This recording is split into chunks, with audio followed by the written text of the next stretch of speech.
Hello and welcome to Hallam News. My name is David Nunn. The main headlines today: over 400 people have taken part in a Disability Sports Day in Sheffield.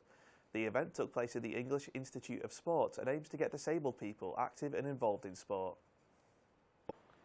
The English Institute of Sport in Sheffield, a £20 million sports facility home to athletes like Jessica Ennis. Recently, it was the site of an event to encourage a new generation of athletes with an accessibility in sports event for disabled athletes.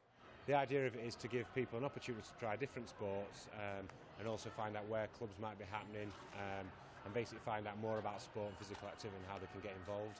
And it's also about celebrating disability sport, how accessible it is, what are the pathways and things like that. According to statistics, there are 11.5 million disabled people in England. They are twice as likely to be inactive as normal-bodied people, and they feel like there is much less opportunity to participate in sports than normal-bodied people, which is why events like this are of vital importance. Obviously, everyone should have the right to participate in sport, regardless of disabilities. And I think, especially in Sheffield, there's a lot of good opportunities out there for people to get involved. And obviously, events like this only highlights what's available and how people can get involved. Events like this, without this, people probably wouldn't get to find out what's available on the doorstep. It's not just the City Council that is pushing these events.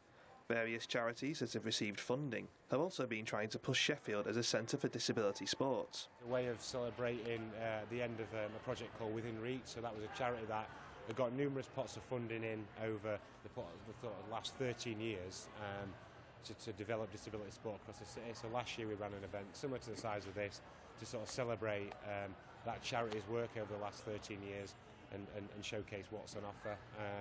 So within that we did a video about sort of what clubs have been sustained, how people have been involved. With the growing popularity of the Paralympics and a clear need to get disabled people involved in sport, it's hoped more events like this will get disabled people involved. Sheffield has been named as the worst place in Yorkshire for potholes. There were over 6,700 reported potholes last year, which was 10% of all the potholes reported across all the council authorities in Yorkshire. The combined depth of the potholes is 210 metres, which is enough to fit Canary Wharf inside, and cost the council £5,300 in compensation to motorists. There have been demonstrations in Sheffield over workers' pay. Trade unions organised the demonstrations to campaign against 0 hours contracts and for a £10 an hour minimum wage. The demonstrators targeted McDonald's, who use 0 hours but say they offer flexibility.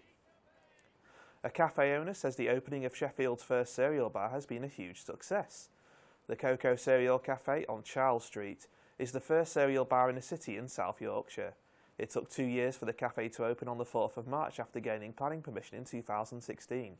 The owner says it's the appeal of having an old favourite in a new way that's led to a new trend in cereal bars.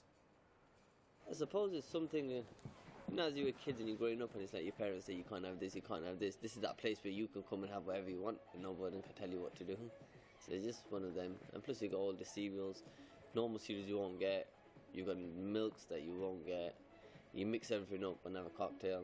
Stuff that you probably won't be able to do at home. Young climbers have been receiving world-class tutoring from the biggest names in the climbing world.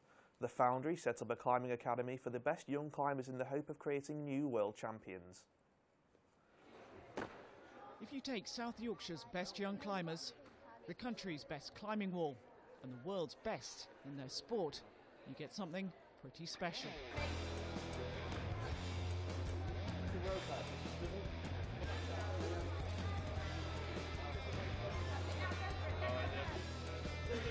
Fun sport, because you can do your own things on the wall. I just like really the feeling when you get to the top, because you have to put in a lot of energy, but it's worth it when you get to the top. At the Foundry in Sheffield, they've handpicked 20 of the best young climbers in South Yorkshire and formed the Foundry Academy. But that's not all. Training them are legends of the sport. Jerry Moffat was widely acknowledged as the world's best climber for 2 decades. Neil Bentley doubled for Matt Damon in The Bourne Identity. When I started, you never saw young climbers, and you see these little girls, maybe 8, 9, 10, and they're climbing like proper climbers, and they're up there and they're hanging on, they're pulling the rope up and clipping it in.